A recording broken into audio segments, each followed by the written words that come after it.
عثمان غنی رضی اللہ عنہ۔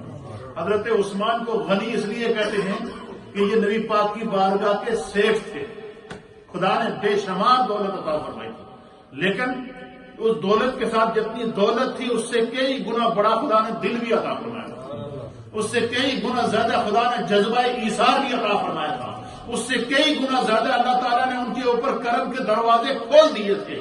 یہی وجہ ہے کہ اللہ کے حبیب علیہ السلام نے ایک موقع پر کہا کہ اسلام کو آپ کے مال کی ضرورت ہے۔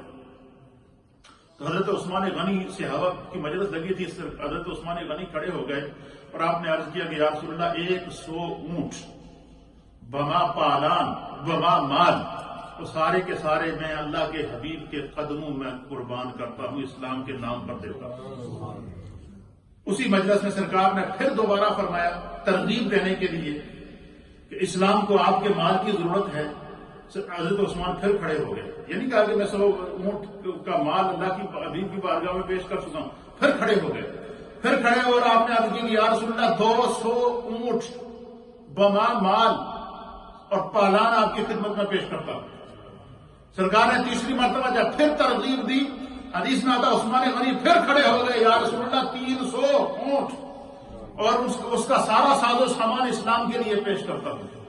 حتیٰ کہ اللہ کے حبیب علیہ الصلوۃ والسلام نے ان کے مال کو قبول کیا، ان کو دعا ارشاد فرمائی۔ پھر ایک مقام ایسا آیا، سیدنا صدیق حضور نے مال طلب کیا، سیدنا صحابہ اکرام اس کے لیے کوششوں میں لگے رہے، ہر ایک کی یہ کوشش تھی کہ نیکی کے اس باب میں آگے نکلوں۔ حضرت عمر کہتے ہیں ان دنوں میں میرے پاس بڑا مال تھا، اللہ نے بہت خوشحالی عطا فرمائی تھی، کہتے ہیں کہ میں نے اپنے مال کو 2 حصوں میں تقسیم کیا۔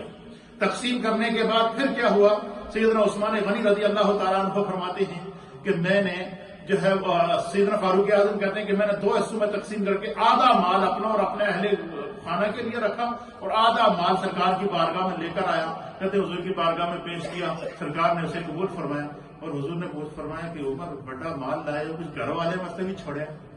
حضرت عمر کہتے اس سے پہلے کئی دفعہ سرکار کو مال پیش کیا، سرکار نے کبھی یہ نہیں پوچھا، اور یہ اب میرے ذہن کے اندر حضرت عمر کہتے ہیں کہ میرے ذہن میں صرف یہ سوچ آئی تھی کہ آج میں اتنا مال سرکار کی بارگاہ میں لے جاؤں گا کہ کوئی مجھ سے آگے نہیں بڑھ سکے۔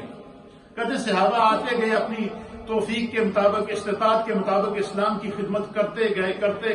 کہتے اسی دوران جناب سیدنا صدیق اکبر خلیفہ اول افضل البشر بعد الانبیاء بالتحقیق جناب سیدنا صدیق اکبر تشریف لائے، فرمایا ان کے پاس جو کچھ تھا سارے کا سارا لا کر سرکار کی بارگاہ میں پیش کر، گھر میں ایک سوئی بھی نہ چھوڑی۔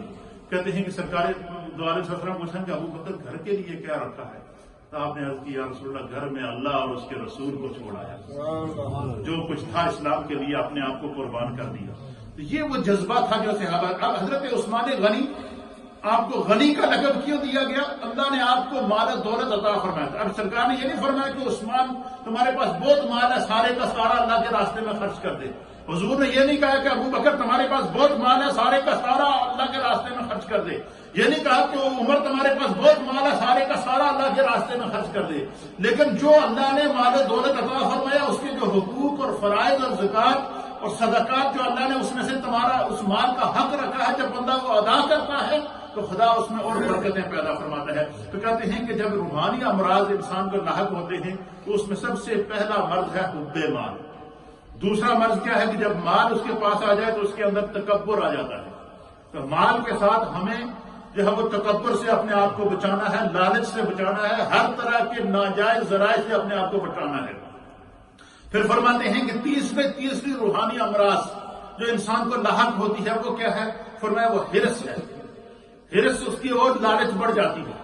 وہ کہتا ہے کہ بھائی یہ اتنا آ گیا، اتنا اور حضور علیہ السلام نے فرمایا کہ بندے کی خواہش یہ ہوتی ہے کہ اگر اس کو ایک سونے کی وادی مل جائے تو کہتا ہے یہ کم ہے ایک اور مل جائے، اور وہ مل جائے تو کہے یہ کم ہے ایک اور مل جائے۔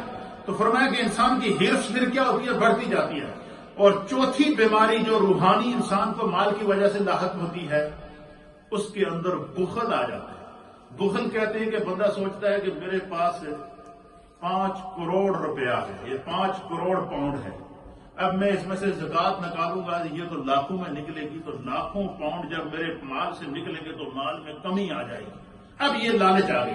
اب وہ انسان یہ نہیں سوچ رہا کہ جس رب نے مجھے 5 کروڑ دیا ہے وہ اس کو تلف کرنے پر بھی قادر ہے، وہ اس 5 کروڑ کو ضائع کرنے پر بھی قادر ہے، وہ اس 5 کروڑ کو آزمائش میں ڈالنے پر بھی قادر ہے۔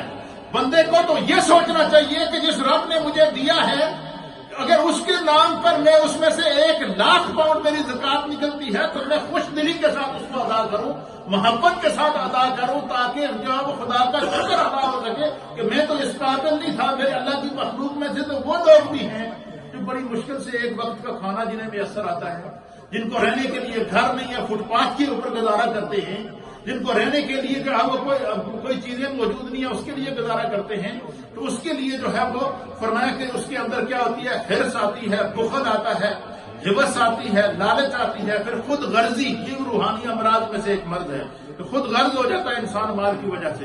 فرمایا یہ ساری کی ساری صفات رذیلہ ہیں جو مال کی وجہ سے انسان کے اندر پیدا ہوتی ہیں۔ ہر مالدار شخص کو جسے اللہ نے مال